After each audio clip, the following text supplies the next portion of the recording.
Khaleej দিলে যখন বান্দা চায় আল্লাহ পাক টাকা দেয়। আর বান্দার চার মধ্যে থাকে মধুর বুঝে দোস্ত আল্লাহ পাক আপনার আমার ভালোর জন্য দিন দিয়েছে। আর দিনের মধ্যে আল্লাহ পাক সন্তুষ্ট হবে দিয়েছে। আল্লাহ পাক দুনিয়াতে আপনাকে পাঠিয়েছে বা দুনিয়া থেকে আপনাকে চলে যেতে আল্লাহ যা করবো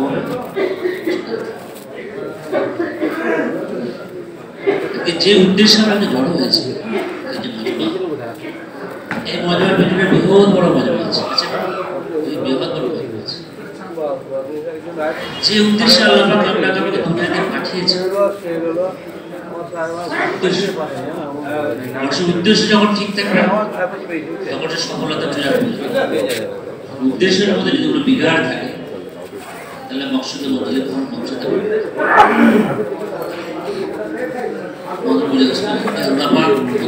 বুঝতে হবে এই যে আমাদের জোড়ার উদ্দেশ্য আল্লাহ পাক দুনিয়াতে পাঠিয়েছে কি উদ্দেশ্য এবং কাজের উদ্দেশ্য এগুলো পরিষ্কারভাবে বোঝা যাচ্ছে। আর দেখেন আকসার সাথে সময় লাগাচ্ছে, লাগানোর পরেও কাজ থেকে সরে যাচ্ছে। কাগজের সামনে এলো 4 মাস লাগানোর সাথে 60% 70% কাজের মধ্যে 4 মাস সময় দিয়েছে। চিল্লা ওয়াক লাগিয়েছে প্রায় 85% সাথে কাজের মধ্যে। এই যে সাথীগুলো সময় যখন লাগালো তখন তাদের কি বুঝে এসেছিল যে বুঝটাকে আল্লাহর রাস্তায় সময় লাগানোর তৌফিক দিল। আর সময় লাগানোর পরে সাথী কাজ থেকে সরে গেল কি তাদের বুঝে আসবে যে কাজটা ধরে রাখতে পারবে, চলতে পারবে। এই বোঝার ভুল হচ্ছে এরা বুঝে एक आज दावत वाला मेहनत रूबी वाला मेहनत প্রথম থেকে প্রশ্ন এই কাজ কেন আমরা করব, এই কাজ কেন আমরা করব? কেউ বললে এই কাজ করব আর কেউ না বললে এই কাজ করব না, এটা প্রশ্ন। আর এই কাজ করলে কি লাভ এর ফায়দা আমার দিলের মধ্যে থাকে, আর এই কাজ না করলে কি লোকসান সেটাও আমাদের এমনটা করলেও হবে না করলেও চলবে। আর এটাই আমাদের বুঝতে সময় আছে সময় লাগে দিয়ে আমাদের বুঝতে আল্লাহ পাক কায়নাতকে সৃষ্টি করেছে। আল্লাহ পাক এই দুনিয়াকে সৃষ্টি করার পেছনে যত আসবাব সৃষ্টি করেছে আল্লাহ পাকে কারো মহতাজ ছিলেন।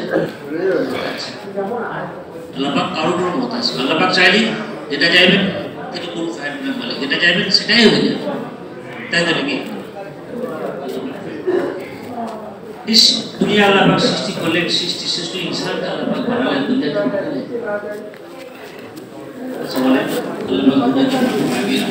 মোবাইল পকেটে ভরো, পকেটে মোবাইল হারিয়ে গেলে সকালে ওইখানে পকেটে ভরো মোবাইল। মার কাজ পড়ে কত রকম লোক আছে, তুই হয়ে গেলে পরে ভালো দামি মোবাইলকে রাখছে রে। আল্লাহ পাক দুনিয়াতে পাঠিয়ে আল্লাহ পাক এটাও আল্লাহ বুঝে এসেছিল যখন বান্দা দুনিয়া যাবে, দুনিয়া গিয়ে লোভ লালসা তামাশা খায়সার জিন্দগির মধ্যে পড়ে আল্লাহকে আল্লাহ পাক কি চালু করলেন, নবীওয়ালা সিলসিলা চালু করলেন, নবীওয়ালা সিলসিলা চালু করলেন। আচ্ছা বলে নবীদেরকে পাঠানো আল্লাহর কোনো প্রয়োজন ছিল? আল্লাহ যদি চাইতেন দিনকে দুনিয়া গ্রহণ করার জন্য আল্লাহর হুকুমটাই কাঁপিয়েছে, আল্লাহর হুকুমটাই কাঁপিয়েছে। নবীর কোনো প্রয়োজন ছিল এবং নবীর মেহনতেরও কোনো প্রয়োজন ছিল, কিন্তু আল্লাহ পাক তার বান্দা বান্দিকে ভালাইয়ের জন্য আল্লাহর দিনকে দুনিয়া গ্রহণ করার জন্য নবীওয়ালা সিলসিলা নবীরা এসে দাওয়াত দিয়েছে, মানুষ দিন পেয়েছে। দাওয়াত দাওয়াত বন্ধ হয়ে গেছে, মানুষ গোপরায় দিয়ে গেছে। এটা বাস্তব তো নাকি অতীতের ঘটনা, অতীতের ঘটনা এটা বাস্তব। আমরা প্রায় বয়ানের মধ্যে বলি আল্লাহ রাসূল ইসলাম দুর্গের 570 বছর দিন না থাকার, মেহনত না থাকার কারণে মানুষ জাহেলাতের যুগে মুক্তি হয়ে গেছে, মেহনত না থাকার জন্য। এটা কি বুঝে আসছে যে দাওয়াতের মেহনতের প্রয়োজন আছে, আছে কি না আছে?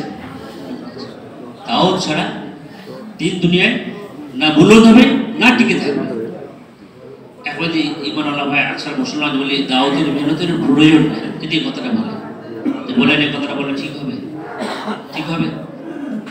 আল্লাহ পাক যেটা আপনার আমার ভালাইয়ের জন্য, আল্লাহ পাক তার বান্দা বান্দির ভালাইয়ের জন্য, জরুরতের জন্য দিনকে দুনিয়ায় পৌঁছানোর জন্য যে সিলসিলা, যে যাত্রা চালু করেছে, তার বিপক্ষে কথা বলা মানে আমার ধ্যান ধারণা, আমার দিমাগ, আমার বুদ্ধি আমাকে সঠিক কথা বলতে সাহায্য করছে। তাহলে মধুর বুঝেছ, এটা এই জায়গাটা পরিষ্কার খোলাসা যে নবী এসছে, দাওয়াত দিচ্ছে, দিন দুনিয়া উন্নত আছে।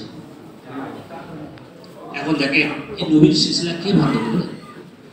আল্লাহ পাকে বন্ধ করেছে, আল্লাহ পাকে বন্ধ করেছে। নবীর সিলসিলা বন্ধ হয়েছে, কিন্তু মেহনতের সিলসিলা আল্লাহ পাক বন্ধ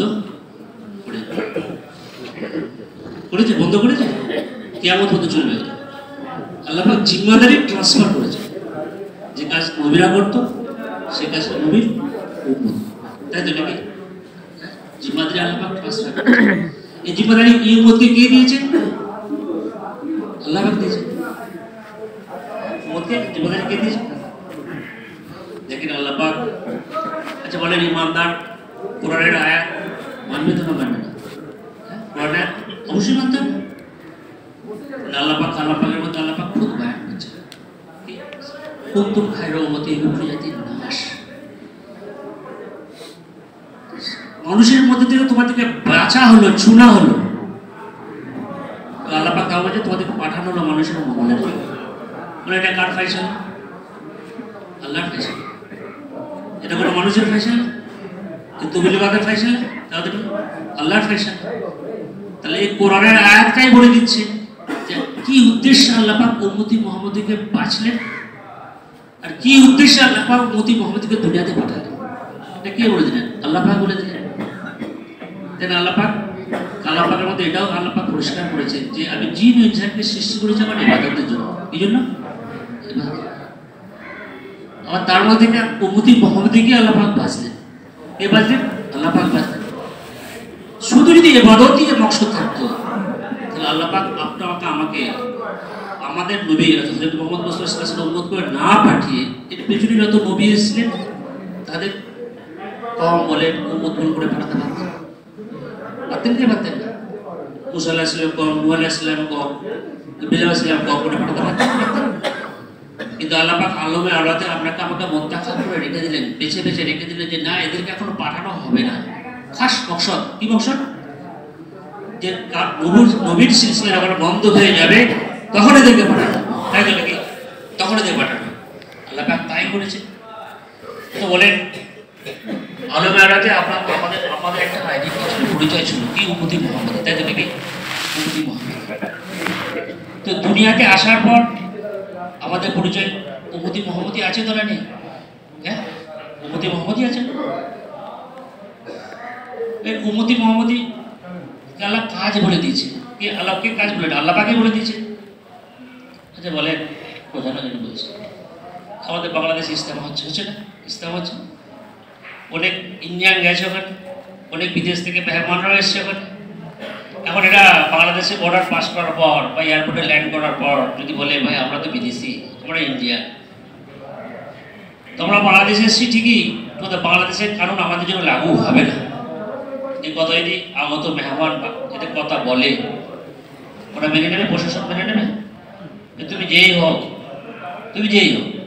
তুমি বাংলাদেশে এন্ট্রি করে নিচ্ছ মানে তোমাকে বাংলাদেশের কারণ অবশ্যই মানতে হবে। মানতে হবে কি না মানতে হবে? এটা বুঝে এসছি। তেমনি আল্লাহ পাক আপনাকে উম্মতি মুহাম্মদী করে দাখিল করে দিয়েছে। কি করেছে? দাখিল করে দিয়েছে। এবং আল্লাহ পাক কাজও করে দিয়েছে। এটা মানবো না? এটা মানার জন্য কাউকে বলতে হবে? তো আল্লাহ পাক স্বয়ং মুনতাখাব করেছেন, মুনতাখাব করে আপনাকে আমাকে পাঠালেন। এটা আপনাকে মানতে হবে। আল্লাহর আদেশ,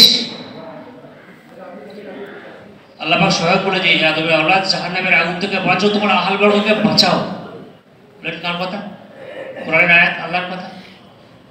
বাঁচো বলে যদি আয়াতটা এই জায়গায় দাঁড়িয়ে যেত আর আগে যদি না বাড়তো তাহলে দাওয়াতের কাছে প্রয়োজন ছিল। বাঁচাও, যে বাঁচাও কথাটা এসে গেছে, বলেন দাওয়াত ঢুকেনি। এরপর তো কেউ বললে এই কাজ করবো আর কেউ না বললে কাজ করবো না, বা সময় হলে কাজ করবো, সময় না হলে কাজ করবো না, এরকম কথা আছে? এটাই দাওয়াত, বাঁচো এবং বাঁচাও। আর এই আয়াতটাকে কেউ অস্বীকার করতে পারবে না। যুগে যুগে এমন কোনো আল্লাহ নেই যে এটাকে কন্ডেম করে দেবে, বাঁচো এবং বাঁচাও এটাকে কন্ডেম করে দেবে। তাহলে আমাদের মধ্যে ধোঁয়াশাটা কিসে? এই কাজ আল্লাহ তরফ থেকে বাঁচতে হবে এবং বাঁচাতে হবে। কি কাজ আল্লাপাক কোরআনটাকে আল্লাপাক স্বয়ং খোলাসা করে দিচ্ছে, তাই তো? দেখেন আল্লাহ রসুল সাল্লাল্লাহু আলাইহি ওয়াসাল্লাম এবং আল্লাপাক এটাও বয়ান করলেন যে তোমরা খায়রা উম্মত, বেহতারিন উম্মত, অন্য নবীর কমের থেকে বয়ান করছে। কি করছে? আল্লাপাক বলছে তোমরা বেহতারিন, অন্য নবীর কম্পেয়ার করছে। কেন? তোমরা মানুষকে সৎ কাজে আদেশ করো, অসৎ কাজে নিষেধ করো। কার কথা? আল্লাহর কথা। তার কম্পেয়ার করার কি প্রয়োজন ছিল? দেখেন আল্লাহ রসুল সাল্লাল্লাহু আলাইহি ওয়াসাল্লাম বিদায় হজের সময় সাহাবীদের একটা জড়ো করে, আমার সাহাবীরা যেদিন আল্লাহ পাক আমল পর মোকাম্মেল করে দিয়েছে, তোমরা যারা হাজিরা আছো, যারা হাজির না তাদের কাছে পৌঁছাও। কার নির্দেশ ছিল? এটা নবীর নির্দেশ, এক আল্লাহর আদেশ, নবীর নির্দেশ। তাহলে বলেন এই কাজ আমাদের জন্য জরুরি। এই কাজ যে আমলে দাওয়াত, আমলে নবুয়ত, আর আমলে দাওয়াত, আমলে নবুয়ত, আমলে দাওয়াত, আমলে হিদায়াত, হিদায়াতের জরিয়া। সেই কাজ আল্লাহ পাক আপনাকে আমাকে দিয়েছে। পদকারী করবেন সেটা ইনশাআল্লাহ। দেখেন আমরা যেটা লোককে বলছি সেটা যদি আমরা না করি, লোকের কাছে আমাদের গ্রহণযোগ্য থাকবে? তাহলে মানে যে মজমা জেলা থেকে বাঁচাও বা চুনাও এখানে জড়া হয়েছে, হালকার বোঝারি যেটা যতটা 10-12টা হালকার যে কারবাজারির সামনে এসছে, কম বেশি 150টা 3 দিনের জামাত বেরোচ্ছে। কিন্তু মাসরাতের জামাত আমাদের বরাবর যদি পুরুষের জামাত যা বেরোবে, মাসরাতের জামাত ডবল বেরোতে হবে। কত হবে? একটা পুরুষের জামাতে 10 জন সাথী, মাসরাতের জামাতে 5 জন সাথী। তাহলে আমাদের কাজ বলে দিচ্ছে, আমাদের কাজ বলে দিচ্ছে যে আমরা যে কাজটা করেছি 10% টোটাল মজমার মধ্যে যত সাথী আছে 10% সাথী মাসরাতে কাজে চলে। কত? 10 থেকে 15% সাথী মাসরাতে কাজকে নিয়ে চলে, আর বাকি 80 থেকে 85% যারা মজমাতে হাজির আছি আমরা এই কাজটাকে নিয়ে চলছি। তাহলে এই মজমা যদি বাইরে মানুষকে দাওয়াত দেয়, বাইরে মানুষ কবুল করবে? মহতরম দোস্ত, আসলে এই কাজ নিজের জাতি জিন্দেগিকে বানানোর জন্য, এই কাজ নিজের জাতি জিন্দেগিকে বানানোর জন্য। বলছে দায়ের মধ্যে যদি বেদিনীর গম না থাকে, দায়ের মধ্যে যদি বেদিনীর গম না থাকে, ফিকির না থাকে, আর এই কাজের একিন যদি না থাকে, সেই কাজকে নিয়ে চলতে পারবে না। সেই কাজকে নিয়ে চলতে পারবে। দেখ আসা যাওয়া, জেলা বাসরা জোর, এর না, আসল তো হলো ফিকিরের আদান প্রদান, আসল তো হলো ফিকিরের আদান প্রদান। তো মদরমস্ত এই কাজের মধ্যে ফিকির পয়দা হবে, আর এই কাজই কর্মীকে হেফাজত করবে। কাজ কর্মী যখন কাজের মধ্যে থাকে, কর্মীর হেফাজত হবে, আর কাজ যদি না করে কর্মী হেফাজত হবে, ছিটকে যাবে। এবং এই জিনিস, এই কাজ, যে কাজ আল্লাহ পাক আপনাকে আমাকে দিয়েছে, দাওয়াতের মেহনত, নবীওয়ালা মেহনত, বড় কাজ। এই কাজের মধ্যে দুনিয়া এবং আখিরাতের যত সমস্যা আছে, সব সমস্যার সমাধানে কাজের মধ্যে আছে। তোর সাথী এই কিনের সঙ্গে কাজ করবে, এই কাজকে নিয়ে চলতে হবে। আর কাজের লজ্জত যখন হাসিল হবে, একটা দেখেন রেওয়াজি কাজ, আচ্ছা আমলি, রেওয়াজি তবলিগ করছি, আচ্ছা আমলি তবলিগ। তবলিগ করতে গিয়ে যে আমলগুলো আছে সেগুলো আমার নিজের জিন্দেগির মধ্যে আসতে হবে। আর আমল কখন বুঝতে পারছি? যখন আমলের লজ্জত আমার দিলের মধ্যে পয়দা হবে, আমলের লজ্জত দিলের মধ্যে পয়দা হবে। আর যদি লজ্জত না পয়দা হয়, আমার রেওয়াজে আমি ভাষা কাজ করছি, এর মধ্যে কোনো ফায়দা হবে। আর আমলের লজ্জত আমাকে কাজটা করতে সাহায্য করবে, আকর্ষণ করবে, আমলের লজ্জত। তো মদর বস্তু তো এই কাজ আমরা যেভাবে আমাদের বড়রা বৈশাখ করবো ইনশাল্লাহ। মদর বস্তু স্ট্যাটিস্টিক বলছে দুনিয়াতে পুরুষের থেকে মহিলার সংখ্যা বেশি, পুরুষের থেকে মহিলার সংখ্যা বেশি, আর মহিলাদের থেকে বাচ্চার সংখ্যা বেশি, তাই তো? তাহলে 70% মজমা একদিকে, আর 30% মজমা যদি একদিকে হয়, আবুতে আসবে, আবুতে আসবে। দেখেন কোরআনে আল্লাহ অতীতের ঘটনা আল্লাহ পাক বয়ান করেছে। ইমানদার আল্লাহ পাক বলেছে, নবীজি অতীতের ঘটনা আল্লাহ পাকের মধ্যে এই কারণে বলতে বলছি, ইমানের উপরে জমায়েত পয়দা হবে, জমায়েত পয়দা হবে। তো 70% মজমাকে যদি আমরা ছেড়ে দিই, পিছু ফেলে দিই, আর এই 30% মজমা যদি আগে বাড়ে, টিকে থাকতে পারবে? বৃহৎ সংখ্যা যদি বেদিনীর মধ্যে থাকে, দেখেন আজকে শতকরা হয়তো 2%, 3% মানুষ দাওয়াতের মেহনত করছে, আর 90% মানুষ দাওয়াতের মেহনত করছে না। তো বাস্তব তো নাকি? এটা বাস্তব। এই যে বৃহৎ সংখ্যা আজকে এই মেহনতদের না থাকার কারণে 2%, 3%, 4% যাই না মেহনত করছে, এটা যখন বাইরে বেদিনী মহলে চলে যাচ্ছে, এরা ধরে রাখতে পারছে।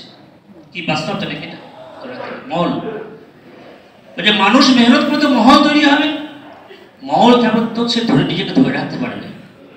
আর যদি মেহনত না থাকে, মহল না থাকে, ঠিক থাকতে পারবে? ঠিক থাকতে পারবে। তো মদরবস্তু এই কাজ তো মহল বানাবে, এই কাজ মহল বানাবে। তো আল্লাহ রসুল সাল্লাল্লাহু আলাইহি ওয়াসাল্লাম দেখেন এই কাজকে 3 তবকার মধ্যে ছড়িয়েছিলেন। কটা? 3টে তবকার মধ্যে, পুরুষ, মহিলা এবং বাচ্চা বাচ্চা। পুরুষ, মহিলা এবং বাচ্চা বাচ্চা, 3 তবকা মানে একসঙ্গে কাজ নিয়ে চলেছে। কাজ আগে বেড়েছে নাকি? আর এটাও এসছে ঘটনা, যে নবীর স্ত্রী সাথ দিয়েছে সে নবীর কাজ আগে চলতে পেরেছে, আর যে নবীর স্ত্রী সাথ দেয়নি কাজ আগে বাড়িতে বেড়েছে, ভাই কাজ আগে বাড়েনি। এটা এসছে, তুমি যাকে পেছনে ফেলবে, এই ব্যাক ফোর্স তোমাকে পেছন দিকে টানবে, হ্যাঁ পেছন দিকে টানবে। এখন আমি আমার ঘর অলিকে যদি পেছনে ফেলে রেখে দিই, আর আপনি আমি যদি ভাবি যে আমি দাওয়াতের কাজ নিয়ে আগে চলবো, এটা কখনো চলবে না, টিকে থাকবে না। এই পুরুষ মানুষের মেহনত ঘরের চৌকাঠ বলতে আসে, আর ঘরের মধ্যে যে মহল, ঘরের মধ্যে যে মহল যে বানাবার দায়িত্ব বা জিম্মাদারি, সেটা আমাদের মা বোনেদের। কি? সেটা আমাদের মা বোনেদের। এই মা বোনেদের মধ্যে যখন দিনদারি থাকবে, মা বোনদের মধ্যে যখন ফিকির থাকবে, তো ঘরের চৌহদ্দির মধ্যে দিন বাকি থাকবে। নাহলে এই বাইরে যতই মেহনত করি না কেন, ঘরে এসে কি হবে? ফিকে হয়ে যায়। ঘরে এসে ফিকে, ঘরের মধ্যে মহল না, ফিকে হয়ে যায়। আর আমাদের এই মেহনত এটাই চাচ্ছ, তো নিজের জাতকে সামনে রেখে, নিজের পরিবারকে সামনে রেখে, প্রথম থেকেই নিজের জাতকে সামনে রেখে মেহনত করবো, ওপরে কিন্তু আমার জাতকে সামনে রেখে। তারপর দ্বিতীয়টি কি? আমার পরিবার, বাচ্চা বাচ্চি। তৃতীয়ত আমার আত্মীয় স্বজন, আমার পরিবারের মধ্যে দিনদারি রয়েছে, কিন্তু যাদের অবাধ আসা যাওয়া আছে আমার ঘরের মধ্যে, অবাধ আত্মীয় স্বজন, তাদের মধ্যে দিনদারি না থাকে, তাদের মাধ্যমে বেদিনী আমার ঘরের মধ্যে ঢুকে যাবে, তাদের মাধ্যমে বেদিনী আমার ঘরের মধ্যে ঢুকে যাবে। তারপরে পড়ছি পাতা পাড়া প্রতিবেশী, তাহলে আমি একটা ঘরের যে দিনদারি মাকে আশপাশে যে বেদিনদারি বা বেদিনীর প্রভাব আমার ঘরের মধ্যে এসে পড়বে, পড়বে কিনা পড়বে? আমরা কি বলছি যে আমরা নিজেরা মানবো না, আমার বিবি বাচ্চাকে ওরা বানাবো না, আমরা অপরকে বানাবার ফিকির করেছি, এই নাম দাওয়াত। আমরা নিজের চিন্তা করে দেখি যে আমি আমার ঘরের মধ্যে যে মেহনত ফিল করার প্রয়োজন ছিল, আমার বাচ্চা বাচ্চির মধ্যে যে মেহনত করার প্রয়োজন ছিল, তাদেরকে যে আগে বাড়ানোর প্রয়োজন ছিল, আমি কতটা করতে পারছি। প্রথম তো আমার ঘর থেকে নিতে হবে, ঘর থেকে। ঘর যখন বেড়ে যাবে, আমি কাজটা আগে নিয়ে চলতে পারবো। ইব্রাহিম আলাইহিস সালাম বলেন, বিবিকে ছেড়ে চলে গেল, বাচ্চাকে ছেড়ে চলে গেল। কি ওই পরিস্থিতিতে কোনো খাওয়ার ব্যবস্থা নাই, কোনো পরিবেশ নাই, কিছু নাই, ছেড়ে চলে যাচ্ছে। বিবি জিজ্ঞেস করছে, প্রথমে জিজ্ঞেস করেছে কোনো আওয়াজ আসে না, দ্বিতীয়বার জিজ্ঞেস করছে কোনো আওয়াজ আসে না, উত্তর পাবে। তৃতীয়বার যখন জিজ্ঞেস করে তখন কি বলেছে? নিজে প্রশ্ন করেছে, তুমি কি তাহলে আল্লাহর হুকুম আমাকে ছেড়ে যাচ্ছ? তুমি কি আল্লাহর হুকুম আমাকে ছেড়ে যাচ্ছ? হ্যাঁ, আল্লাহর হুকুমে ছেড়ে। আল্লাহ আমার জন্য কাফি, আল্লাহ আমার জন্য কাফি। তাহলে আবার কখন হয়েছিল মজবুত? যখন বাড়ির মধ্যে দিনদারি ছিল। হ্যাঁ, দিনদারি ছিল। লম্বা সফর, দাওয়াতি মেহনতে লম্বা সফর বেড়ে গেছে, অনেক লম্বা সফর পর বাড়িতে ফিরে আসে। কি সির্ফ দেখা করার রেজাল্ট হয়েছে, এই বাচ্চাকে দেখার রেজাল্ট হয়েছে, বাড়িতে কিয়ামের পারমিশন হয়নি। এবং শাওয়ারি থেকে নামানো, শাওয়ারি নামানো হুকুম হয়নি। ফিরে এসে বিবির সঙ্গে দেখা করতে এসে নামতে পারছে, আল্লাহর হুকুম নেই। বিবির তো আমার মাথা ধুয়ে দেবে, তো একবার ডান দিকটা মাথা নিচু করছে, নিচে থেকে পারবেন একবার মাথা দিচ্ছে, আবার বাদিকে মাথায় নিচু করছে, মাথা ধুয়ে দিচ্ছে। তবু কোনো খেদ নেই, কি আল্লাহর জন্য, কি না আল্লাহর জন্য। তো এখানে এসে আল্লাহ রসুল সাল্লাল্লাহু এই উনি নবুয়তে পেলেন, কে প্রথমে সাথ দিলেন? বিবি মা খাদিজা সাথ দিয়েছে, যদি সাথ না দিতেন ওনাকে সাহায্য করেছে, বিপদে আপদে সবসময় অভয় দান করেছেন যে না আপনি আল্লাহ নবী, আপনি হয়তো হতাশ হচ্ছেন। তো মদর মজুর এইগুলো কি আমাদের জীবনের মধ্যে আমাদেরকে ঘরকে বানাতে হবে। যখন আমার ঘরের মাসরুল যখন দিনের মদদগার হবে, দিনদার হবে, তখন দিনের মদদগার হবে। আর ঘরের মাসরুল যদি দিনদারি না থাকে, দিনের মদদগার হবে, দিনের মদদগার উল্টে বোকাবাদ পয়দা করবে। আকাশ সাহেব বর্ধমানে যাক সাথী আল্লাহ রাস্তা যাওয়া বলে বাড়িতে মশলা না করে বাড়িতে দিনদারি ছিল, চলে এসছে মসজিদে চলে এসছে। তো যখন মাসুয়াদ জানতে পেরেছে যে উনি আল্লাহ রাস্তায় চলে যাচ্ছে, তো মাসুয়াদ কি করেছে যাতে উনি না যায়, বাইরের গরুগুলো এনে মসজিদের সামনে বেঁধে দিচ্ছে। গাড়ি গরুগুলো আচ্ছা বলেন এর প্রকার বিভিন্ন সম্ভব হবে? রোকাবাদ। তো বিভিন্ন মধ্যে যদি দিনদারি না থাকে সে রকমাত পয়দা করবে, বেটা বেটির মধ্যে দিনদারি না থাকে রকমাত পয়দা করবে। আমি আগে চলতে পারবো, আমি 1000 বেরুন সফর করি, 5 মাস করি, চিল্লা 4 মাস দিই, আমি টিকতে পারবো পারবো? আচ্ছা বলেন তো আমি 1000 মেহনত করে আগে গেলাম, জান্নাতের উপযুক্ত হয়ে গেলাম, দেখছে না 4-4টে মাসুরা এদের মধ্যে যদি দিনদারি না থাকে এরা অভিযোগ করবে আপনার কাছে, মা স্ত্রী বেটি বোন, হবে না যে আমাদের দিনদারি পৌঁছায়নি, আমাদের যে আমাদের যে পদের জিম্মাদারি ছিল পুরো হক আদায় করেনি, তাহলে জান্নাতের ফায়সালা হওয়ার সত্ত্বেও তো পিছলে যাবে না পিছলে যাবে। তাহলে মত বস্তু তাদেরকেও তো আগে বাড়াতে হবে না, তাদেরকে তো আগে বাড়াতে হবে, তাদের ফিক্রি কে করবে? আপনারা আমার জিম্মায় মাসুরাত, আপনার আমার জিম্মায় একটা কাজের জিম্মাদারি, এবং আপনার জিম্মায় যারা আছে তাদের জিম্মাদারি উঠাতে হবে, আর জিম্মাদারির সাথে জিজ্ঞেস করা হবে যে জিম্মাদারি হক উঠেছি কিনা, জিম্মাদারির হক উঠিয়েছি। তো মদ্রবস্ত তো সমানভাবে চলতে গেলে যে গাড়ির দুটো চাকা যখন সমানভাবে আগে বাড়বে, স্বামী পুরুষ মহিলা যখন সমানভাবে কাজ নিয়ে চলবে, কাজ আগে বাড়বে। যদি কম বেশি হয় আগে বাড়বে, যে একটা চাকা যদি ছোট একটা চাকা বড় হয়, একই জায়গায় ঘুরতে থাকবে আগে বাড়বে না। তো মদ্রবস্ত এই অতীতের ঘটনা কোরআনে বা আল্লাহ পাক বয়ান করেছেন 7 দিনওয়ালা মাসুরাত আর 7 না দিনওয়ালা মাসুরাত। এটা আমাদের সবক, এটা আমাদের সবক হিসাবে থাকবে। হ্যাঁ, আমরা যদি আমাদের মাসুরাতকে সঙ্গে নিয়ে চলি, তাহলে আমরা কাজকে নিয়ে আগে বাড়বো, আমরা কাজকে নিয়ে আগে বাড়তে পারবো। মহারাষ্ট্রের একটা রোজারি এসছে, কত ঘরে প্রয়োজন, ঘরে দিনদারি কত ঘর প্রয়োজন। বলছে মহারাষ্ট্রের একটা রোজারি এরকম এসছে যে একটা বাড়িতে কোনো দিনদারি ছিল না, পুরুষ মানুষ কম বেশি নামাজে আসতো, মসজিদে নামাজ করতো, আল্লাহ রাস্তায় কোনো সুবিধাই নেই। ওই বাড়ির একটা মেয়ে কি হয়েছে, লেখাপড়া শিখেছে, আল্ট্রা মডার্ন লেখাপড়া শিখেছে, আল্ট্রা মডার্ন সমাজে উঠা বসা করেছে, বাইরের জগতের সব জিনিস দেখেছে, দেখার পর তার দিনের মধ্যে নিজেকে চেঞ্জ হয়ে গেছে যে আমি তো ওই আল্ট্রা মডার্ন সমাজে বাঁচতে গেলে আমি গায়ের কমকে বিয়ে করব, আমি বড় হয়েছে আমি গায়ের কমকে বিয়ে করব। তো কি হয়েছে, বাপকে শুনিয়ে বাপ মাকে শুনিয়ে যায় কিছুদিনের অতিথি তোমার বাড়িতে, কিছুদিনের অতিথি, ব্যাস আমি এবার বিয়ে করে চলে যাবো, আমি আমার ধর্ম পরিবর্তন করতে। তো যখন বাপ এ কথা শুনেছে, বাপ চিন্তায় পড়েছে, আরে বেটি এ কথা বলছে। তো ওই ভদ্রলোক কি করেছে, আমার দাওয়াতের সাথীর সঙ্গে তাদের কাছে গিয়ে মশলা করেছে, বলেছে দেখো আমার বেটির এই ঘটনা। দাওয়াতের সাথে আল্লাহ পাক তাদেরকে হিকমত দিয়েছে, ঠিক আছে হতাশ আর বেটি কথা বলেছে, এক কাজ করেন না, তো তাকে পরামর্শ দিয়েছে ঠিক আছে তোমাকে কিছু বলতে হবে না, বেটির ভাবনা বেটি প্রকাশ করে তোমাকে কিছু বলতে হবে না, তুমি এক কাজ করো মাসুরাতের জামাত তোমার ঘরে 3 দিন রাখো, মাসুরাতের জামাত তোমার ঘরে 3 দিন রাখো।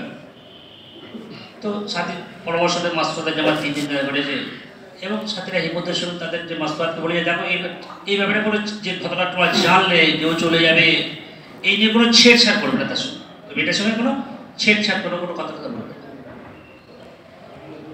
তো জামাত 3 দিন ক্যাম্প করেছে, আমল দেখেছে, আমল দেখার পর ওই জামাত যখন ফিরে চলে যাচ্ছে, ওই পাচ্ছি যে নিজের চিন্তাধারা করেছে ডিসিশন চলে যাবো গায়ের কমকে বিয়ে করবো।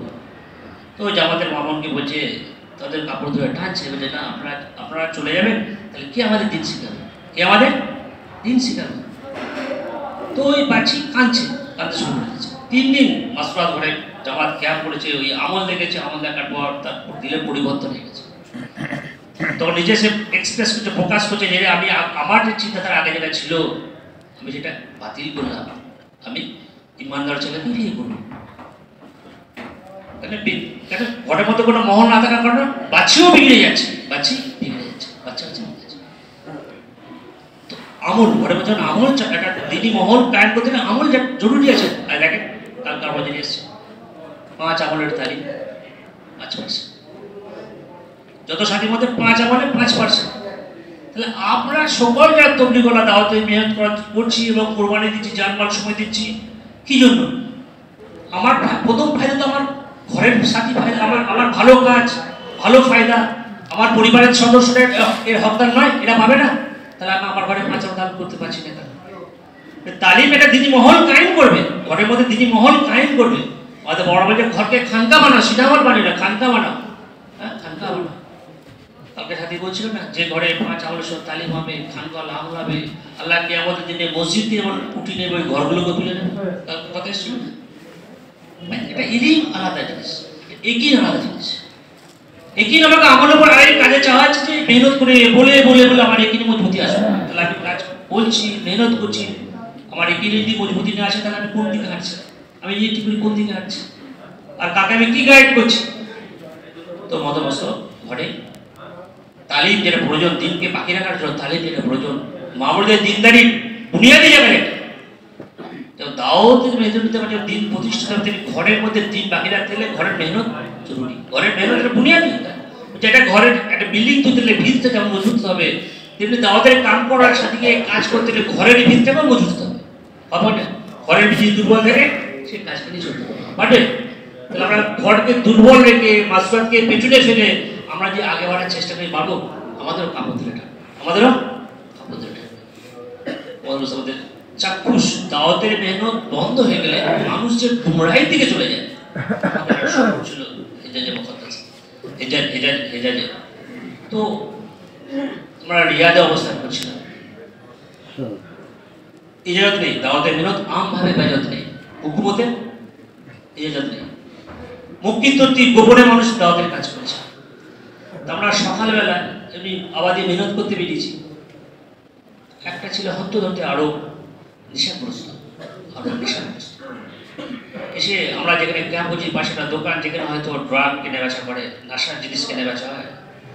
আমাদের সাথে কি জিজ্ঞেস করছে, আমাদের সাথে তো ভাষা বুঝতে পারছে না, ওরা ভাষা বুঝতে পারছে না। তো আমাদের যে রাহাবা ছিল সে আর ভাষা বুঝতে পারে, তো আমাদেরকে বললো দেখো এ সারা নেশাগ্রস্ত ছুটেছে, আর নেশার জিনিস সংগ্রহ করার জন্য এখানে এসছে।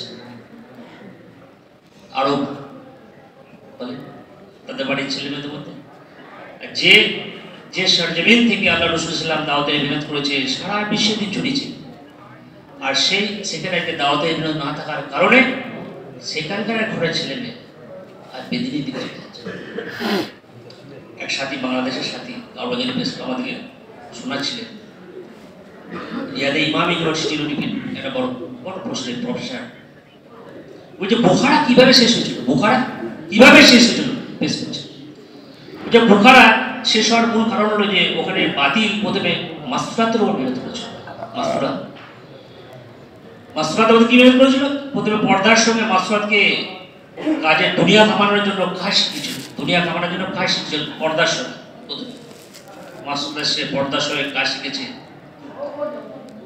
কিছুদিন কাজ শেখার পর যখন কাজের মধ্যে আগ্রহ বেড়েছে, তখন বাতিল তাদেরকে বলছে যে আর পর্দার সঙ্গে আসা যাবে না, আর দুনিয়া তাদেরকে সামনে দিয়ে দিচ্ছে। তারপর বলছে পর্দার সঙ্গে আসা যাবে না। উনি বোঝাচ্ছিলেন এই যে যখন এই কথা বলেছে, তখন ওই টোটাল যত মাসফুরাত এসেছিল কাজ শিখতে, কাজ করতে, তারা দুভাগ হয়ে গেল। কখন কিছু পর্দার পক্ষে, কিছু পর্দার বিপক্ষে, দুভাগ। এই মাসফুরাত যখন দুভাগ হলে প্রভাব ঘরের মধ্যে পড়বে কিনা? পড়বে, ঘরের মধ্যে পড়েছে। যারা বেদিনীকে গ্রাস করেছে তাদেরকে আকর্ষণ করেছে, যারা দুনিয়া কামাতে হবে, আর বেপর্দার সঙ্গেও দুনিয়া খাওয়াবো, আমরা বেপর্দার সঙ্গেও দুনিয়া খাওয়াবো, তারা ওই দিকে মুক্তলা হয়ে গেছে। আপনার মধ্যে যখন ঘরের মধ্যে বিবাদ হয়ে তোর পাওয়া যায়, ফাটল পাওয়া যায়, তারপর কি হয়েছে? পুরুষ মানুষগুলোর উপরে টর্চার বোখারাতে তো ঘরের মধ্যে আগে ফাটল ধরিয়েছে। আর বেদিনী প্রভাব মাসুরাতের উপর বেশি বেশি প্রভাব পড়ে, মাসুরাতের যদি বেশি আসবে। মা হাওয়াকে শয়তান যখন আদম আলাইহিস সালাম কাবু করতে পারলেন না, কাকে কাবু করলেন? মা হাওয়াকে কাবু করলেন। তেমনি আমাদেরও মাসুরাত বলছে তুমি দুনিয়ার যত কিছু আসবাব দাও না কেন, দুনিয়ার আসবাবকে দিয়ে মাসুরাত তুমি কখনো খুশি করতে পারবে না, পারবে? হারিস তুমি এক বড়ি শুনে দেবে, দু বড়ি বই, একতলা বাড়াবে, দুতলা চাইবে, 1000 টাকা দামি কাপড় দেবে, 2000 টাকা চাইবে। তো দুনিয়াকে তুমি আসলে কখনো খুশি করতে পারবে না। তাদের মধ্যে যখন দিন দাঁড়িয়ে থাকবে, অল্পর মধ্যে তারা খুশি হবে। কি সাদেকে জিতে গেছে, তো আল্লাহ রাসূল সাল্লাল্লাহু আলাইহি ওয়াসাল্লাম মেহনতের মাধ্যমে সাদেকে প্রতিষ্ঠিত করেছিল। আজকে আরবের মেহনত বন্ধ হওয়ার কারণে সাদেকি নেই, আজ বিলাসিতা, ফ্যাশন লাইফ, ফ্যাশন খাবার। আজ দেখেন আমরা ভাবছি আরব মানে মশলা দিতে, আমরা বাইরে থেকে ভাবছি, কিন্তু ভেতরে বন্ধ হয়ে গেছে। আমরা চিকেন কিনে নিয়ে এসেছি, কিনে নিয়ে আসা খানা পাকাবো। তোমার সাথীরা তাহাকি করছে, ভাই এটা কি চিকেন করতে গিয়ে এসেছে, কী ব্যাপার? আমরা বললাম তো এই ব্র্যান্ডের চিকেন, এটা খাওয়া যাবে, বুঝলেন? এটা খাওয়া যাবে।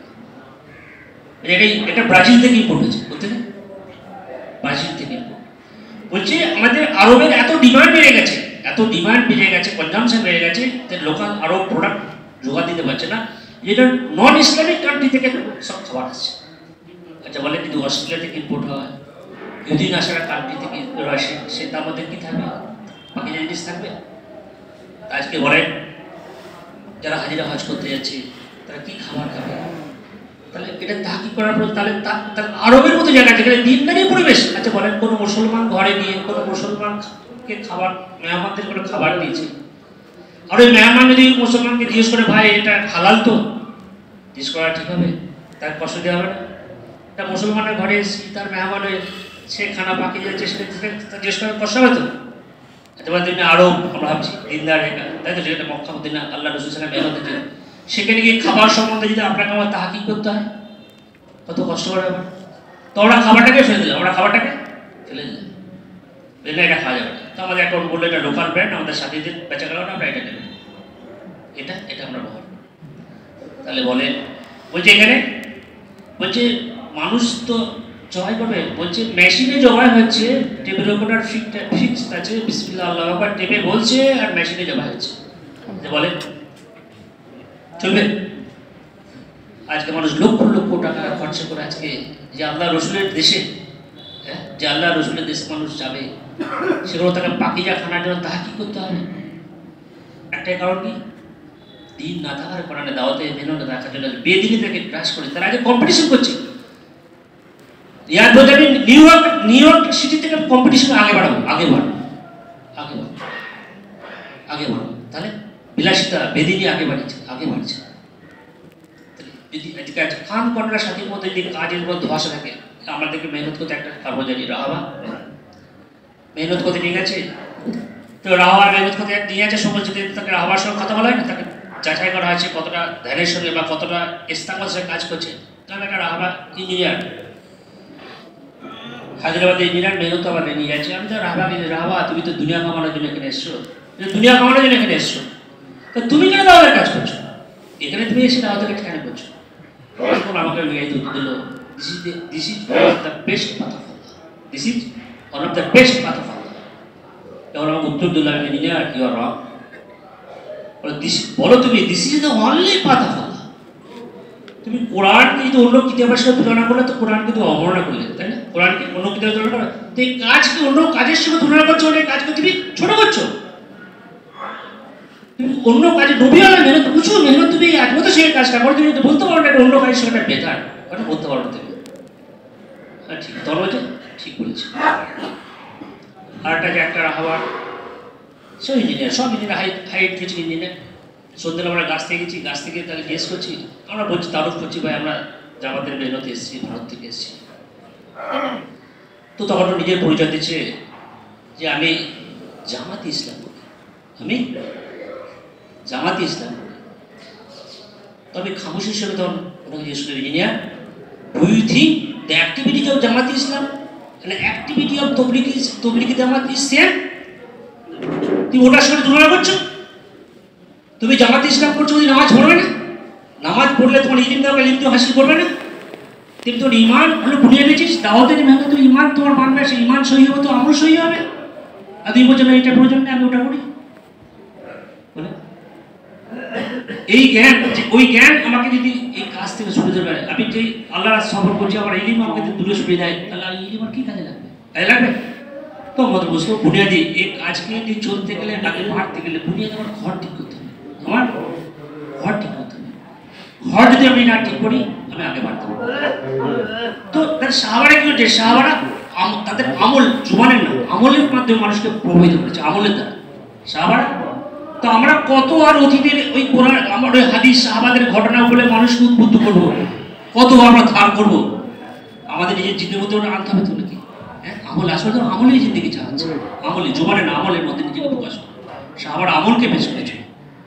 তো মদের বস্তু এই কাজের মধ্যে এটাই যাচ্ছে, নিজের ইমান এবং আমল কি করে বাড়বে, দুটো জিনিস, ইমান এবং আমল, তার কিভাবে তোপ দিলে তারই মেহনত ফিকির করে। তো এই জন্য দেখেন মাস্তুরাত হলো বুনিয়াদি, আমাদের মামলারা বুনিয়াদি, মামলাদের মধ্যে দিনদারি থাকবে তো বাচ্চা বাচ্চাদের মধ্যে দিনদারি থাকবে। মামলাদের কোলকে মাদ্রাসা বানা হয়েছে, কারণ বেশি টাইম বাচ্চা বাচ্চি মামলাদের কাছে থাকে, ঘরের মধ্যে থাকে কি।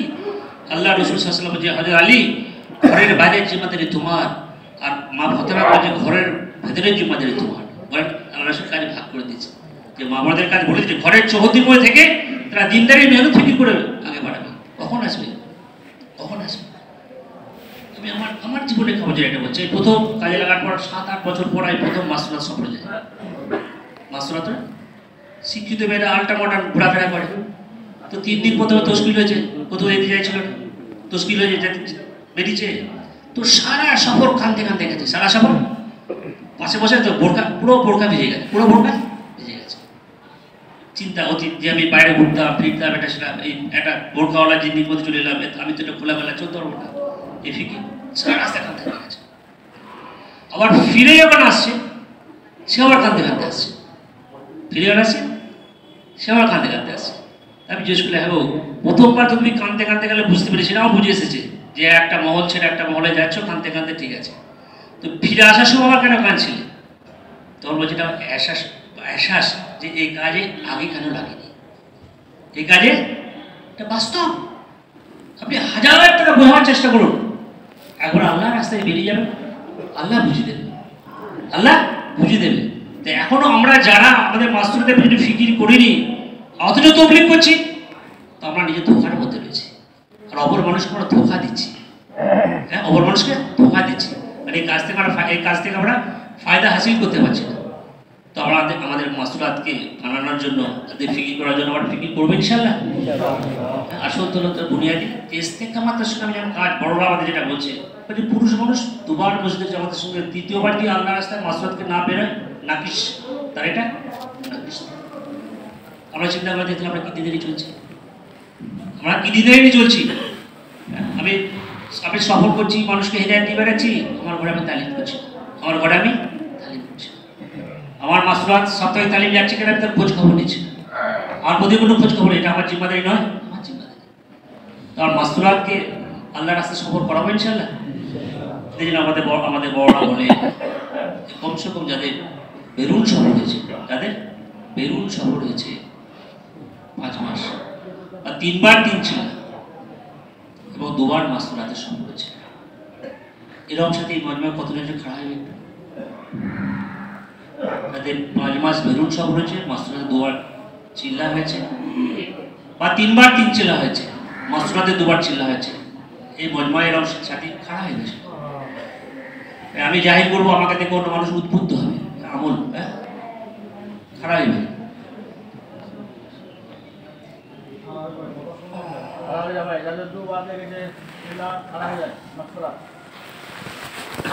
খাড়া হয়ে